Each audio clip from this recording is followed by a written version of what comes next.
사람의 직에 맞는 그 일이 있지요. 소방관에 맞는 일이 있습니다. 경찰관에게 맞는 일이 있습니다. 교사에게 맞는 일이 있습니다. 학생에게 맞는 일이 있습니다. 그 일을 제쳐두고 만약에 다른 일을 한다면 오류가 생기죠. 잡음이 생기게 됩니다. 어느 사회든지 어느 공동체든지 각자가 맡은 일을 성실히 최선으로 감당하면 그 사회는, 그 공동체는 아주 건강해지고 좋은 공동체라 할 수 있습니다. 예전에 제가 이런 사진을 한 장 보여준 적이 있습니다. 창세기 설교할 때 이 설교를, 이 사진을, 저 본인이 만약 저 자리에 없다면 어떻게 되겠습니까? 그죠? 저 군인이, 또는 휴전선에서 처책을 지키는 군인이 그 자리에 없다면 어떻게 되겠습니까? 그죠? 난장판이 되겠죠. 질서가 없게 되겠죠. 마찬가지입니다. 목사가 목사 일을, 성도가 성도 일을 잘 하면 그 교회는 평안합니다. 싸울 일 없고요. 아주 든든히 서가게 됩니다. 근데 목사가 성도 일을 하고 성도가 목사 일을 하려고 하면 그것을 우리는 콩가루 집안이라고 합니다. 아버지가 엄마 일을 하고 엄마가 아버지 일을 하면 기능은 바꿀 수 있습니다. 아버지가 설거지하는 것을 나쁘게 보는 거 아니에요. 기능은 바꿀 수 있습니다. 그러나 아버지의 역할이 있는 거예요.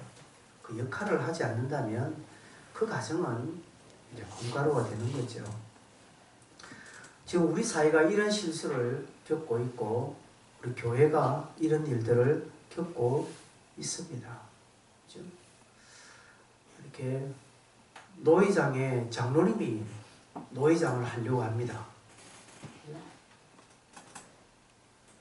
그래서 통합체계는 장로님이 노회장이 되었어요. 문제가 뭐 생긴가 하면 노회에서 목사 안수를 합니다. 목사 안수를 받는 사람에게 장로님이 안수를 하려고. 그래서 이 목사 안수들이 다 보이콧합니다. 목사가 목사에게 안수를 받는 거죠. 장로 직분을 받을 때 장로님이 안수합니다. 이게 맞는 거죠. 이 직이 자꾸 어긋나면 그래서 분란이 생기고 잡음이 일어나게 되는 겁니다. 우리 사회도 그렇지요. 그죠? 공무원은 공적인 일을 열심히 해야 됩니다. 이 공적인 일을 사적인 욕심으로 채워버리니까 이제 LH 사태가 생기는 거예요. 그죠? 그러다 보니까 이제는 우리 사이에 크고 작은 이 잡음의 소리, 또 정권에 타격을 주는 그런 일들이 일어나게 됩니다. 초대교회가 지금 이런 양상을 띠고 있습니다. 초대교회는 지금 너무 좋습니다. 분위기도 좋고요. 급성장을 하고 있습니다. 매일 수천 명씩 교회로 몰려옵니다. 그리고 뭐 사도들이 손만 얹었다 하면 병도 낫는 초자연적인 기적이 일어납니다.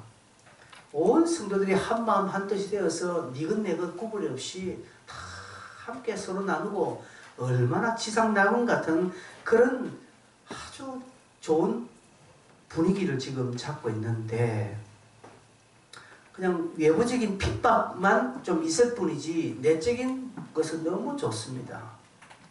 그런데 오늘 우리가 6장을 읽어보니까 잡음이 이제 일어나는 거예요. 구제의 일로, 교회가 구제하는 일로 여기저기에서 지금 볼멘 소리가 나오고 있습니다. 1절에 보니까 헬라파 유대인들이 자기의 가부들이 매일의 구제에 빠짐으로 히브리파 사람을 원망했다라고 이렇게 소개하고 있습니다. 헬라파 유대인들, 즉 디아스포라, 흩어진 유대인들을 말하는 것이 이들이 이제 교회에 왔는데 이 헬라파의 가부들이 이제 교회가 구제하는 일에 소홀해졌나 봅니다. 아마 히브리파 유대인들, 자칭 히브리인들, 원조들이죠. 이들이 아마 자기 히브리파 가부들을 좀 먼저 챙기고 그들에게 약간의 어떤 특혜를 준 것이 문제가 된 듯합니다. 지금 교회는 최고적으로 달하고 있는 분위기입니다. 여러분 5장 42절을 한번 볼까요? 5장 42절에 보면, 앞절에 보면 그들이 날마다 성전에 있든지 집에 있든지 예수는 그리스도라고 가르치기와 전도하기 그치지 않았다라고 말합니다. 지금 사도와 제자들이 가말리엘의 중재로 풀려나게 됐지요.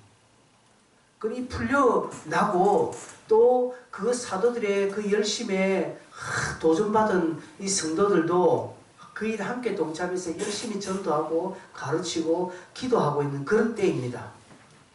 그래서 제자들의 수가 날마다 지금 많아지고 있는 그 때입니다. 교회가 너무 지금 좋을 때입니다. 성장할 때입니다. 교회가 이리 좋아도 되나 할 정도입니다. 이럴 때 내부에서 문제가 터졌다는 사실입니다. 여러분 우리 사자성어에 호사다방이라는 표현이 있죠. 좋은 일이 있을 때 방해가 있다는 것이죠. 여러분 그렇습니다. 사단은 절대 우리가 좋은 일을 때 그냥 두지 않습니다. 내가 그 좋은 일을 그냥 좋게 경험하도록 두지 않습니다.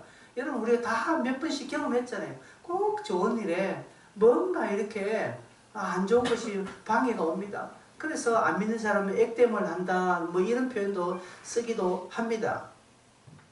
여러분 교회 가려고 하면 꼭 방해가 일어납니다. 그렇죠? 오늘도 우리 교회에 누가 오시려고 했는데 방해가 일어나는 거예요. 그렇죠? 여러분 그렇습니다. 그냥 이렇게 쭉 가지는 않습니다. 초대교회도 마찬가지입니다. 여러분 초대교회도 그렇고 오늘 우리도 그렇고 왜 이런 좀 잘 갈 때 뭐가 이렇게 방해가 올까요? 그래서 사도 바울은 그런 적 선줄로 생각하는 자는 넘어지니까 조심하라 했거든요. 왜 이런 일이 일어날까요? 왜 지금 초대교회에 이런 잡음이 일어났을까요? 이 잡음은요, 요때 생긴 거 아닙니다. 이전부터 좀 잡음이 일어났습니다. 그죠? 그렇겠죠? 이게 막 이런저런 한두 마디 나다가 6장에 터진 거예요. 왜 이런 일이 생겼을까요? 왜 우리에게는 이런 호사다방이라는 이런 표현들이 딱 진리로 드러나는 것처럼 그런 일이 왜 있을 거예요? 여러분 우리에게 있는 어떤 방해나 어떤 어려움들을 볼 때 항상 첫 번째로 생각해서는 하나님께서 지금 뭔가를 메시지를 하실 것이다 라는 믿음적인 태도를 가져야 합니다. 하나님의 손길일 수 있습니다. 그 일을 통해서 너희들 한번 자신 한번 돌아보라는 그런 하나님의 어떤 뭡니까? 잠깐 정지, 일시 멈춤으로 볼 수 있습니다. 여러분 잘 나가다가 삐끗할 때가 있거든요. 그럴 때는요. 왜인지 왜 잘 됐는데 왜 기름칠을 이런 생각하지 마시고 이때 하나님 뭔가 하면 나를 한번 돌아보라는 하나님의 어떤 일종의 경고이다라고 이렇게 받아들여야 합니다. 그래야 내가 유리합니다. 그것 때문에 막 혈기가 탱천해지고 왜 사태가 왜 일어나는지 범인을 잡아야지 이건 내를 방해한 저건 내가 가만히 두지 않으리라 저 원수 같은 놈 하면서 분란으로 가면 끝나는 거예요. 혹여 내게 사람이든지 물질이든지 어떤 것으로든지 나의 어떤 좋은 것에 다 어떤 방해가 할 때 이때 하나님이 한번 좀 쉬어가라는구나 하는 사인을 가지고 자기를 한번 돌아보는 자세는 아주 영적으로 바람직한 자세라 볼 수 있습니다. 반대로요. 사단이 그렇게 또 공격합니다. 사단은요. 우리를 가만두지 않습니다. 욥을 보십시오. 욥이 너무 잘 나가니까 사단이 하나님께 와서 욥을 고발하지 않습니까? 뭐랍니까? 하나님이 그렇게 잘 가주니까 욥이 저렇게 된 거지. 하나님 없으면 욥처럼 안 됩니다. 라고 하는 것이 사단은 우리를 참수합니다. 지금도 우리를 자꾸 고발하는 것이죠. 물론 예수의 보혈로 말미암아 그들의 참수는 무효화되지만 그러나 공격을 하고 방해한다는 것이죠. 이런 것은 뭐 쉽게 설명하고 볼 수 있습니다. 교회들도 마찬가지입니다. 이제 우리 주변에도 보면 아주 잘 나가는 교회, 막 어디 좀 재밌게 잘 성장하는 교회가 중간에 탁 어떤 사건 때문에 두동강이 나고 막 갈라지는 것들을 비일비재해 볼 수 있습니다. 우리도 그렇습니다. 사도들의 어떤 그런 수고와 교회의 하나됨이 너무 지금 좋은 그때에 사단은 시기하고 방해를 한 것이죠. 그래서 문제 아닌 것을 문제로 드러나게 막 만듭니다. 일로 말미암아 사도들은 이 부분을 돌아보는 계기를 가집니다. 왜 이런 일이 났는가? 하나님이 무엇을 지금 말씀하시는 건가? 이렇게 원인을 찾고 그 원인을 해결합니다. 이전에 보니까 이 원인이 뭔가 하니까 12사도가 모든 제자를 불러 이르되 우리가 하나님의 말씀을 제쳐놓고 접대를 일삼는 것이 마땅하지 않다라는 원인을 발견합니다. 보니까 말씀을 제쳐놨다는 것입니다. 이게 참 표현이 거슬리죠. 지금 앞에 4장이나 그 앞에 보면 사도들은 가르치기를 쉬지 않았다고 했습니다. 어떤 외부적인 압력에도 굴하지 않고 사도들은 예수가 그리스도다, 하나님의 아들이라는 것을 이렇게 증거하는 것을 멈추지 않았습니다. 그런데 사도들은 우리 하나님의 말씀을 제쳐놨다라고 말합니다. 접대만 했다라고 말합니다. 이게 무슨 표현일까요? 이게 무슨 표현일까요? 사도들은 진짜 이 앞에 있는 42절 한번 보셔요. 그들은 예수는 그리스도라고 가르치고 전도하기를 그치지 아니했다니까. 6장에도 마찬가지입니다. 그죠? 그치지 않았는데 왜 이런 표현을 할까요? 이것은 하나님의 말씀을 제쳐놓고 뭐 접대만 일삼았다는 것이 아니라 그들이 우선순위를 지금 잘못 매겼다는 거예요. 처음에는 열심히 했으나 가면 갈수록 교회가 커지고 행정적인 업무를 볼 일도 많고 구제도 해야 되겠고 여러 다양한 일에 전에는 하루에 4시간, 5시간 기도하고 막 10시간 말씀을 전거했는데 이제는 점점 말씀을 연구하고 기도하고 증가하는 시간이 줄어들고 교회의 다른 잡무들 지금 초대교회가 그때의 성도의 수가 뭐 성경에는 정확하게 안 나오지만 5,000명, 3,000명 돌아온 것으로 볼 수 있죠. 그 전체 다 합해는 약 한 2만 명이 넘는 대형 교회라고 봅니다. 여러분 그 당시의 인구에 비해서 그 당시 지역적인 특성에 비해서 2만 명이 넘는 교회라는 것은 엄청난 겁니다. 그들이 한 건물에 모인 것도 아닙니다. 저 수용로나 부정교회 같이 큰 교회당이라서 그냥 막 성도들이 많이 모일 수 있는 그런 구조도 아닙니다. 이들은 교회당이 다 가정교회였어요. 이것을 돌아보리란 12사도가 돌아본다는 것은 거의 불가능한 겁니다. 그러니 행정적인 공백이 생기고요. 또 업무가 자연스럽게도 많아질 수가 없죠. 접대를 했다는 것은 우리처럼 막 이렇게 뭡니까? 어디 저 맛있는 집 가서 대접했다는 것이 아니라 옛날 성경에는 공개를 했다라고 말하고 공개. 이렇게 도와주고 교회 하는 일만 지금 너무 했다는 거죠. 즉 전에는 하나님의 말씀을 읽고 기도하고 전도하는 것을 1순위로 여겼는데 지금은 너무 교회 일이 많다 보니까 이게 2순위, 3순위로 밀려나고 있다는 거예요. 사도들이 이것을 지금 발견했습니다. 그게 잘못되었다는 건 아닙니다. 그게 나쁘다는 건 아닙니다. 근데 뭐라고 하면 마땅하지 않다는 거죠. 하나님께 그게 마땅한 것이 아니라는 것이죠. 여러분 우선순위는 우리가 잘하고 잘잘못보다도 하나님께 마땅하지 않습니다. 우선순위는요. 삶을 잘못된 길로 가는 것을 막아줍니다. 내가 우선순위를 잘못 두면 삶을 잘못된 길로 갈 수가 있고 우선순위를 잘 매기면 절대로 잘못된 길로 가지 않도록 막아주는 것이 우선순위입니다. 그래서 여러분 뭐 성공한 사람들의 7가지 습관이라는 책에 보면 그게 3번째, 4번째 그죠? 급한 것보다 중요한 일을 먼저 하라고 이야기합니다. 우리는 급한 것을 먼저 합니다. 급한 것을 먼저. 그래서 저는 예배 중간에 전화 받는 사람은 이해를 못합니다. 설교를 듣는데 전화 왔다고 전화기 들고 나가서 전화 받는 사람 당체 이해를 못합니다. 목사님들도 그래요. 노예 가면 그렇게 해요. 무엇이 중요한디? 대체 무엇이 중요한디? 하나님 앞에 예배 드리는 것보다 전화 오는 것. 전화 오면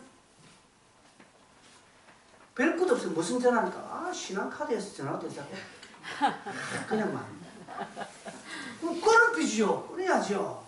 근데 바깥에 나서 그 응대 다 하고요. 여러분 이렇게 우선순위가 잘못되는 그 사람의 삶에 중간중간에 오류가 드러나고 문제가 100% 드러납니다. 그런데 우선순위가 딱 바른 사람은요, 그런 오류, 잡음 안 납니다. 그래서 여러분, 우리가 우선순위 흔들리면 지혜가 사라집니다. 판단력이 사라집니다. 그렇기 때문에 잘못된 결정을 내릴 수밖에 없지요. 구조가 그렇게 되어 있습니다. 그러니까 우선순위를 정확하게 짚어내야 됩니다. 여러분 삶에 어떤 방해가 일어나고 지금 잘 되고 있는데 뭔가 삐끗하는 그런 순간에 오면 나의 우선순위가 무엇인가 다시 한번 점검하십시오. 정말 하나님께 여러분은 1번을 드립니까? 하나님이 여러분의 삶의 1번이 되십니까? 정말 하나님을 주인으로 삼고 교회를 중심으로 살아가고 있습니까? 아니라는 것이죠. 100% 그렇습니다. 그럴 때 다른 것 해결하려고 돌았으면 더 안 되는 것이죠. 오히려 그럴 때 하나님 앞에 딱 무릎 꿇고 하나님을 내가 내 삶의 1번으로 두지 않은 것에 대하여서 회개합니다. 회개하고 다시 한 번 더 주님 중심으로 시선을 돌리고 방향을 돌려야 합니다. 그 사람은 복됩니다. 사도들이 정확하게 지금 캐치하잖아요. 오히려 심하게 말합니다. 말씀을 제쳐놨다라고 말합니다. 아니에요. 사도들은 말씀 제쳐놓지 않았습니다. 근데 이렇게까지 표현하는 것은 우리가 말씀에 대하여 1분을 두지 않는 것에 통탄한 마음을 지금 가지고 있다라는 것이죠. 사도들의 지금에 맞는 일보다 다른 일에 막 공개하고 막 접대하는 이것에 막 마음을 둠으로 결국은 교회에 이런 문제가 대두되었다는 것을 그들은 고백하고 있습니다. 여러분 오늘날도 마찬가지입니다. 하나님 앞에서 우리가 교회 안에서 우리의 직임, 내가 우선으로 해야 할 일이 무엇인지 바로 알아야 합니다. 목사로서, 장로로서, 집사로서 내 자리, 교사로서 내 자리, 찬양대원으로서 내 자리, 내 위치, 내 사명 잘 감당해야 합니다. 그걸 감당할 수 있어야 합니다. 그것을 중요하게 여길 줄 알아야 합니다. 근데 이걸 중요하게 여기지 않습니다. 무엇이 중요합니까? 나의 합리적인 사고가 중요합니다. 그죠? 나의 능숙한 융통성을 중요시 여깁니다. 알고 있다. 그 사람도 물어보면 알고 있대요. 알아요. 압니다. 목사가 그렇게 지적하면 목사님 알아요. 나를 너무 어린애 취급하지 마세요. 이렇게 말한다니까. 그 지적을 안 들리는 거예요. 왜요? 우선순위에 어긋난 사람은 지적이 안 들리게 되어 있습니다. 그래서 지금 내 위치, 지금 나의 직임, 지금 내가 맡는 일, 지금 내가 감당해야 할 일을 정확하게 알고 그것에 최선을 다한다면 그 사람은 복된 사람입니다. 하나님께서 이것을 한번 점검해 보라고 6장에 이런 교회의 문제가 터지도록 했다는 것이죠. 그래서 그것을 해결하고 그것을 감당하는 공동체는 좋은 공동체입니다. 그 교회는 좋은 교회입니다. 여러분 기도를 우선시하지 않고 다른 일 하십니까?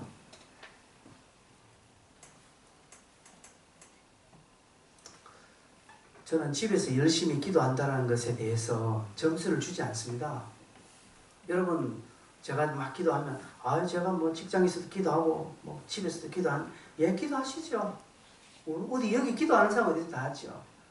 그러나 제가 기도하는 것은 딱 공동체에 나와서 이 자리에 나와서 기도하는 것이라고 저는 60-70% 그렇게 여깁니다. 여러분 기도하는 것이 여러분 삶의 우선순위 되셔야 됩니다. 지금 아무 일 없죠. 지금 별일 없죠. 그러나 여러분 삶에 아주 잔잔한 구멍이 그리로 지금 물이 다 새고 있어요. 그리로 여러분 은혜의 물이 새고 있고요. 그리로 여러분의 물질의 물이 새고 있고요. 여러분의 건강의 물이 그리 지금 새고 있습니다. 그게 지금은 아주 조그만 구멍이라서 표가 안 나는 것 같아요. 물 빠지는 게 지금 표가 안 나는 것 같아요. 근데 나중에 보면 물렁물렁하게 되어 있습니다. 표가 많이 나요. 제가 자전거 타러 나갈 때 아침에는 반드시 타이어에 바람을 빵빵히 채워 갑니다. 어떤 때는요, 터진 것이 아닌데 바람이 막 빠질 때가 있습니다. 그럼 자전거 못 타요? 마찬가지입니다. 여러분 지금 별 표시 없다고요. 그냥 가면 나중에 돌아올 때 되면 돌아올 힘이 없습니다. 바람 다 빠졌어. 여러분 삶에 그래서 피곤한 것입니다. 진짜 몸이 피곤해서 피곤한 거 아니에요. 여러분 진짜 육체가 피곤해서 피곤한 사람은요 원망하지 않습니다. 그 사람은 바로 잡니다. 근데 정신이 피곤하니까 그래. 정신이 피곤한 사람은요 말이 나옵니다. 왜? 육신은 살아있으니까. 초대교회가 그렇게 말 나오는 것은요 어려워서 어려운 게 아니라 지금 이런 부분에 자금이 구멍이 났다는 것이죠. 여러분 전도하는 일에 우선을 좀 한번 둬보십시오. 우리 교회는 전도하는데 외부 사람들이 우리 교회 도와주려고 막 전도해서 사람 보내주려고 하는데 우리는 별 그런 거 없어요. 봉사하는 일, 봉사하는 일. 일주일에 한 번씩, 한 달에 한 번씩 여러분 돌아오는 청소하는 거. 신경 좀 써주시겠습니까, 여러분? 토요일날 청년들 오니까 청년들을 자기들 순서대로 청소하지만 우리 장년들은 순서에도 안 합니다. 안 해도 돼요. 우리 교회는 뭐 그렇게 막 더럽고 그러지 않습니다. 한 주 안 해도 됩니다. 근데 한 주가 아니더라니까 제가 보니까. 여러분 그게 별것 아니죠. 그게 뭐 큰일이라고. 그게 무슨 대수라고요. 그게 뭔데? 아무것도 아니죠. 그러나 아무것도 아니지만 우선순위에서 그걸 귀하게 여기면 하나님을 귀하게 여기는 것과 똑같기 때문에 그렇습니다. 그럴 때 교회는 교회다워지고요. 교회는 건강하게 자라게 됩니다. 다시금 여러분에게 강조합니다. 여러분 삶의 우선순위가 흔들리면 여러분 삶에 지금 바늘보다 더 미세한 구멍이 났다라고 생각하십시오. 거기로 바람 다 빠집니다. 그리고요 물질에 건강에 여러분의 삶의 좋은 것에 영적인 은혜의 것들이 소소하게 지금 빠져나가고 있다는 것이죠. 그거 빨리 메꾸셔야 됩니다. 그 메꾸시는 것은요 다시 한번 여러분이 내가 해야 할 일을 탁 잘 감당하는 것입니다. 사도들은 그것을 발견했죠. 그래서 3절에 이렇게 말합니다. 형제들아 너희 가운데서 성령과 지혜가 충만하며 칭찬받은 사람 7을 택해라. 우리가 이 일을 그들에게 맡기고 라고 말합니다. 여기 세 가지를 제안합니다. 성령과 지혜가 충만하고 칭찬받는 사람, 즉 성령 충만한 사람, 지혜가 충만한 사람, 칭찬 듣는 사람, 이 세 가지를 지적합니다. 이렇게 지적하는 것은 이게 무슨 특별한 것이라기보다는 평범한 것이라는 것을 의미하기도 합니다. 오늘날 우리들의 자격이 되기도 합니다. 오늘날 우리 헌법에도 집사의 선택의 기준에 여기 들어가 있습니다. 성경 그대로 성령이 충만하다. 여러분 교회 일은 성령 충만해야 합니다. 그래야 말없이 됩니다. 복음 전파도요, 봉사도요, 섬김도 성령이 충만할 때 잘 감당합니다. 성령이 충만하지 않으면 또 순수가 우리가 지난주에 한 것 같은데 이런 소리 합니다. 그죠? 막 기도하자면 기도 뭐 꼭 교회당에 와서 해야 되나? 집에서 잘하고 있는데 왜 목사님은 교회당 와서 기도 안 하면 기도 안 하는 걸로 저는 이야기하지? 저건 잘못된 건데 이렇게 지금 조금 전에 여러분 생각한 그대로입니다. 성령 충만하면요. 성령 충만하면 이런 부분이 해결됩니다. 하나님이 함께 하시기 때문에. 그래 실제로 교회는 성령의 충만으로 해야 되지 뭐 충만으로 해야 되겠습니까? 물질 충만은 아니죠. 지혜가 충만해야 된다고 합니다. 여러분 가끔 보면 나름대로 성령 충만하다고 하는 사람이 있습니다. 은사가 많아요. 은사도 많고 성령에 충만하고요. 그 입술이 거룩하고요. 성경도 많이 읽고요. 기도도 많이 하는데 지혜롭지 못한 사람이 있습니다. 그래서 말이 함부로 합니다. 목사님 방언도 못하면서 말이야. 이렇게 가는 거예요. 목사님은 해봤나? 아무것도 몰라. 이렇게 가는 거예요. 그 은행이 지혜롭지 못한 그거 꽝입니다. 꽝. 여러분, 사랑은 무례히 행하지 않는다고 했습니다. 교회 안에서 무례하게 행하는 것, 말이나 행동으로나 태도나 무례하면 꽝이라고 저는 100% 장담합니다. 무례하지 마십시오. 어른이라고 해서 아이들에게 함부로 하면 안 됩니다. 무례히 행하면 안 된다는 것이죠. 저는 주변에 있는 것을 많이 봅니다. 무례히 행하는 사람. 저도 나이가 지금 그죠? 한국 나이로 58개인데 오늘 저 위에 선배가 있죠. 노예 가면. 근데 가끔씩 무리하게 행하는 분이 계세요. 이 목사 이렇게 하면 저를 그렇게 부르는 사람이 선배니까 당연히 그렇게 부르는 거 저는 뭐라 하지 않습니다. 근데 저번에 평상시 말의 태도가 무례하다는 거죠. 무례하면 아무리 좋은 것도 빵점입니다. 무례는 이것입니다. 무례는 내용물이 참 좋은데 선물할 때 신문지 둘둘 말아가지고 선물하는 것과 똑같다라고 이야기합니다. 여러분 아무리 내용물이 좋아도 시멘트 종이 둘둘 말아서 그냥 물 질질 흐르는데 주는 거 여러분 이거 좋습니까? 내용이 좋다면 그까지 참을 수 있겠죠. 그것이라고 봅니다. 여러분 무례하면 안 됩니다. 그러기 전 지혜가 필요한 거죠. 칭찬 듣는 사람입니다. 성령의 충만과 지혜의 충만 다 이건 자기에게 해당되지만 칭찬 듣는 것은 공동체에게 해당되는 거죠. 그래서 어느 교회 목사님은 장로 투표를 앞두고 그 장로님이 다니는 회사에 이렇게 한번 이렇게 한번 이 분위기를 한번 조사해 보면 됩니다. 칭찬 듣는가? 교회에서는 참 모범적으로 살지만 바깥에서 영 딴소리 들으면 곤란하지요. 그죠? 그건 곤란합니다. 여러분, 나의 신앙을 내 주변이 어떻게 보느냐, 어떻게 인정해 주느냐, 중요한 요소 됩니다.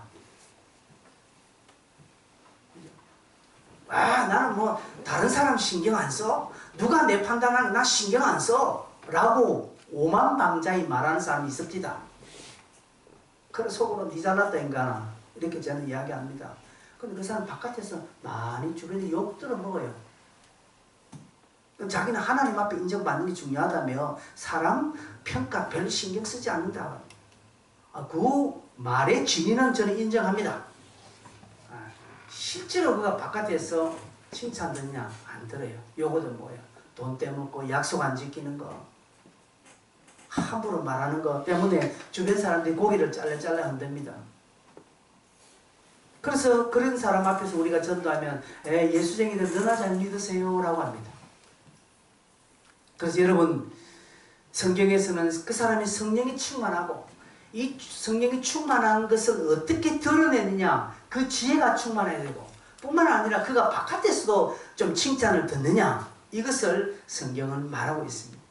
여러분 교회 일은요 오래 다녔다고 하는 거 아닙니다. 그분이 장로고 목사고 뭐 3대째 4대째 예수 믿는 집안이라고 해서 그 사람이 교회 일을 잘하는 거 아닙니다. 어제 교회에 나와도요. 어제 그가 교회 나와도 우선순위를 하나님 앞에 두고 자기가 무엇을 해야 할 자기의 위치를 알고 직임을 알고 그것을 따라서 성령의 지혜를 구하고 최선을 감당하는 그런 사람들이 교회 일을 해야 교회는 안전하고 평안하고 또 든든히 서가게 되는 겁니다. 경험 많다고 하는 것도 아닙니다. 그죠? 민주당의 자기 당권을 도전하는 사람, 국회의원 한 사람, 국회의원은 시의원, 서울시의원인데 29살. 29살 시의원이 민주당 당권 대표로 도전하겠다고 나왔습니다. 아주 신선하죠. 그 사람 어리다고 못한다 아니에요. 할 수 있습니다. 교육도 마찬가지입니다. 이런 자들을 뽑는데 4절에 보니까 그렇게 뽑아놓고 자기는 뭐 하겠다? 우리는 기도하는 일과 말씀 사역에 힘쓰겠다. 옛날 성경에는 전무하겠다라고 말합니다. 이제 교회의 행정과 구제하는 것은 이들 7 지사들에게 맡기고 자기들은 사도들은 기도하고 말씀을 전하는 것에 전무하겠다라고 말합니다. 즉 이제 그동안 흐트러졌던 자기들의 사역에 초점을 바로 세우겠다는 것이죠. 원래는 처음에는 그랬는데 교회가 커지고 행정이 많다 보니까 잠시 그들이 그냥 이 초점을 흐리던 것이죠. 흐린 것 때문에 교회에 이런저런 잡음이 생기니까 아 이건 아니다 해서 다시 방향을 바로 잡는 것입니다. 사도 바울의 이런 사도들의 이런 어떤 결단과 이런 지침은 오늘날 목회자와 오늘날 우리 성도들에게 사역의 방향을 중요하게 제시해주는 좋은 기초가 됩니다. 목사는 이 일을 해야 합니다. 목사가 기도하고 말씀 연구하고 말씀 전하는 일을 대충 하고요. 엉뚱 거 하면 그렇습니다. 저도 노예일 때문에 바쁘다 보니까 아 이건 아니다는 생각을 해요. 그러나 노예라는 것은 중요하기 때문에 누군가는 해야 되기 때문에 아 내게 주어졌으니까 내가 열심히 하는 것뿐이. 그러나 그것 때문에 다른 건 못한다면 교회사를 못한다면 그걸 그만둬야 되는 것이죠. 사도들은 그렇게 자기들의 위치를 딱 다시 한번 정립하고 구제와 이런 행정은 7 지사들에게 다 맡깁니다. 그래서 7을 딱 세우는 것이죠. 세워서 그들에게 감당하도록 이제 명령을 내립니다. 그래서 그 명단이 등장하고 있습니다. 사도들 앞에 세웁니다. 사도들이 기도하고 그들에게 안수합니다. 그렇게 된 결과가 7절에 드러납니다. 자, 그렇게 사도들은 기도하고 말씀 전하는 일에 딱 방향을 세우고 행정과 구제와 교회 이렇게 여러 가지 잡다한 일을 7 지사들에게 딱 맡기고 나니까 그 결과가 어떻습니까? 7절에 보니까 하나님의 말씀이 점점 왕성해졌다라고 말합니다. 그리고 제자의 수가 심히 많아졌다는 것이죠. 보세요. 제자의 수가 더 심히 점층법을 쓰는 것이죠. 제자의 수가 많아졌다는 것이 아니라 더 많아지고 또 심히 많아졌다고 말을 합니다. 두 가지로 결과가 나타납니다. 말씀이 왕성해졌다. 이게 무슨 표현일까요? 말씀이 왕성해졌다, 흥왕해졌다는 것이 무슨 말일까요?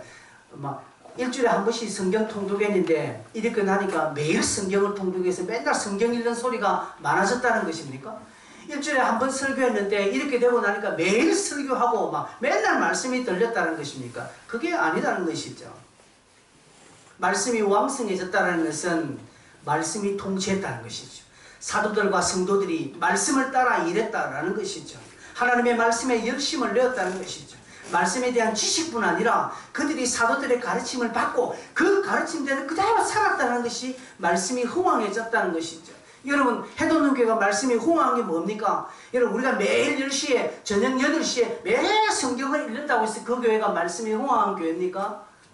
제가 설교를 1시간 하는 것을 2시간 한 것으로 말씀이 흥왕해지고 왕성해진 것입니까? 아닙니다. 그런 거 아니에요. 말씀이 왕성해지고 흥왕해졌다는 것은 강단에서 선포된 말씀대로 성도들이 살았다는 의미입니다. 그리고 성도들이 말씀이 그러한가 날마다 삼고했다는 것이죠. 성경을 읽었다는 것이죠. 그 다음 여러분 7장에 보면 스데반의 설교가 나옵니다. 다음 주 설교하겠지만 스데반은요 7 집사님입니다. 사도가 아닙니다. 그런데 이 설교를 보십시오. 아브라함부터 쫙 다윗 때까지 쫙 설교를 해나가는 것 보면요 보통 식견가가 아닙니다. 성경을 한두 번 읽은 사람이 아니라니까요. 성경에 대해서 해박하다는 것이죠. 그 당시 이 성경책이 희귀할 때입니다. 너나 나나 요즘처럼 개개인이 다 성경 한두 권씩 들고 다니는 시대가 아닙니다. 그런데 이렇게 성경을 잘 알았을까요? 이 말은 스데반이 얼마나 사도들의 가르침을 꼼꼼하게 귀로 잘 들을지 모릅니다. 그냥 한 귀로 듣고 한 귀로 어찌는 것이 아니라 듣고 새기고 했다는 것이 그 지식이 되고 그게 자신의 말씀이 되었다는 것이죠. 그렇게 또 사도들뿐 그 일곱 집사뿐 아니라 많은 성도들이 또 일곱 집사님들의 또 가르침에 성도들이 또 순종하고 또 그것을 따르고 함께 했다는 것이죠. 그것이 말씀이 왕성해졌다는 의미입니다. 여러분 우리 이런 거 있죠. 영이 선다라는 것이죠. 말빨이 선다라는 표현이 있습니다. 말빨.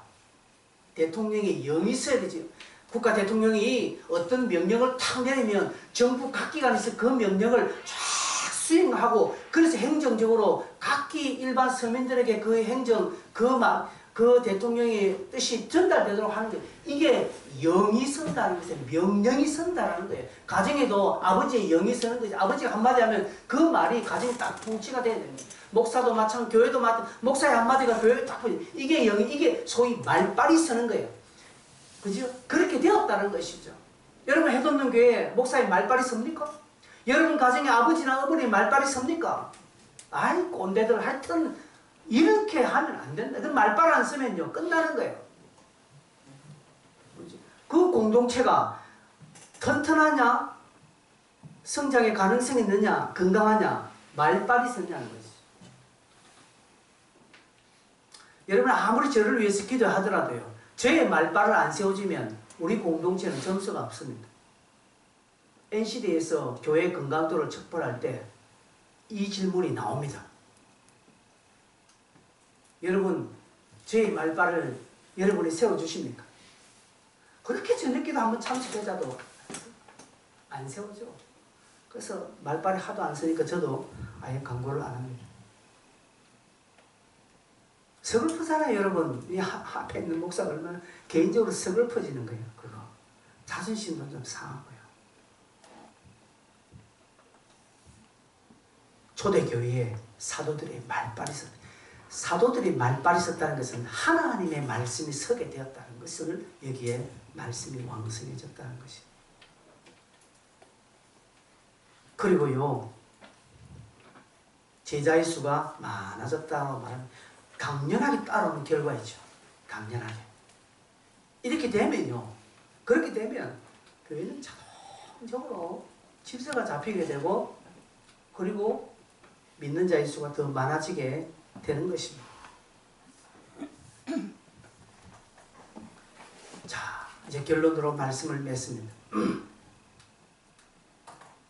잡음이 터지니까 이런저런 원망의 소리 나니까 사도들이 원망을 때리잡은 것이 아니라 무엇 때문에 이런 일이 생겼는지 돌아보게 되고 돌아보니까 우선순위가 잘못됐다는 것을 발견하게 됩니다. 아, 우리가 기도하고 말씀을 전하는 일을 약간 소홀했구나. 다시금 기도하고 말씀을 전하는 일에 우리 전무하자. 그러면 그동안의 행정적인 것들은 일곱 집사를 세워서 그들에게 맡기고 우리 일하자. 딱 직임이 분명하게 딱 세워집니다. 딱 세워주니까요. 교인 질서가 딱 잡힙니다. 말씀이 왕성해졌다는 성도들이 다 하나님의 말씀을 잘 받는 사도들을 통해서 일곱 지사들에게 말씀이 가고 일곱 지사들은 또 각 가정에 각 구역마다 하나님의 말씀을 듣는 성도들이 다 그 말씀에 순종하고 그 말씀을 따라 살고 또 그 말씀에 대한 깊은 지식적인 연구까지 합니다. 여러분 성경을 모르면 이단에 넘어갑니다. 비슷하면 다 넘어갔죠. 그래서 이런 부분에 열심을 낸 것을 성경은 말씀이 왕성해졌다라고 말합니다. 그러니 제자의 수가 많아지는 것입니다. 여러분 제자의 수가 많아지는 것은 앞서 수고하는 자들의 헌신과 그 노력의 기쁨이 되는 것입니다. 여러분 우리 교회 세 가족이 한 가정 매주마다 한 가정 들어오면 기쁘지 않습니까? 청년들이 한두 명 더 오면 이거 기쁘지 않나? 기쁜 거예요. 그렇습니다. 기쁨이 돼. 그 초대교회 기쁨이 이렇게 드러나는 것이죠. 영향력이 그만큼 펼쳐진다는 것이죠. 여러분이 지금 초점을 흐린 것이 무엇이라고 여러분은 우선순위에 지금 무엇에 지금 뺏기고 있습니까? 한번 오늘 좀 곰곰이 한번 발견해 보시길 바랍니다. 그리고 고치시길 바랍니다. 저도 저 나름대로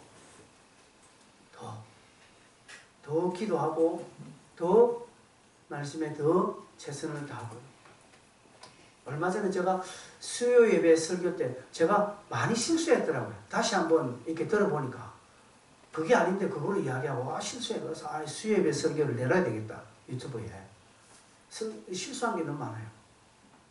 사람 이름도 바꿔서 이야기하고 얼굴이 바꾼 거야. 이거 듣는 사람 내를 얼마나 무식하다 하겠노 하는 생각이 들어서 너무 죄송하기도 하고 이렇게 내가 말씀을 대충 해서는 안 되겠다는 생각도 가지게 됩니다. 여러분대로 여러분의 우선을 딱 정하시고 하나님 앞에 서면 저는 저 나름대로 우선을 정해 하나님 서면 우리 해돋는 교회는 건강해지는 숫자가 많고 적고 아무 관계 없습니다. 교회는 든든해지는 거예요. 그런 교회가 편안히 서 가는 것입니다. 여러분 그런 교회를 꿈꾸지 않습니까? 우리 교회가 그렇게 좀 되었으면 안 좋겠습니까? 물론 숫자가 많아지는 것도 좋겠죠. 그러나 교회가 단실해지는 것입니다. 어떤 외부의 어려움이 오더라도 흔들리지 않는 것. 그죠? 그런 것입니다. 그리고 저는 저 나름대로 더 공부하겠습니다. 이게 좋은 교회의 표상이지 않겠습니까? 그런 교회를 우리가 함께 꿈꾸고요. 이 시간 그런 교회가 되어지도록, 그런 우리의 삶이 되어지도록 하나님 내가 우선순위가 바르고 내 위치, 나의 직임, 나의 일. 여러분 아까 사진처럼 다 저렇게 유병소에 서 있어야 될 저 군인이 딴 데 옮겨간 것처럼 내가 혹시 저 위치 버리고 지금 딴 데 있지 않나? 한번 우리가 한번 반성해보고 오늘 이 시간 함께 기도함으로 그 위치를 바로 세우는 그런 이 기도의 역사가 나길 바랍니다. 같이 한번 이 시간에 여러분 말씀을 생각하시면서 한번 동성으로 한번 기도하실 때 하나님 오늘 말씀을 여러분이 잘 해석하시고 내 위치 다시 한번 더 세우게 해주십시오. 하나님 그러므로 우리 해놓는 게 말씀이 왕성하고 제자의 수가 많아지는 복을 허락해달라고 주여 한번 힘차게 부르고 기도하겠습니다. 주여 주님 감사합니다.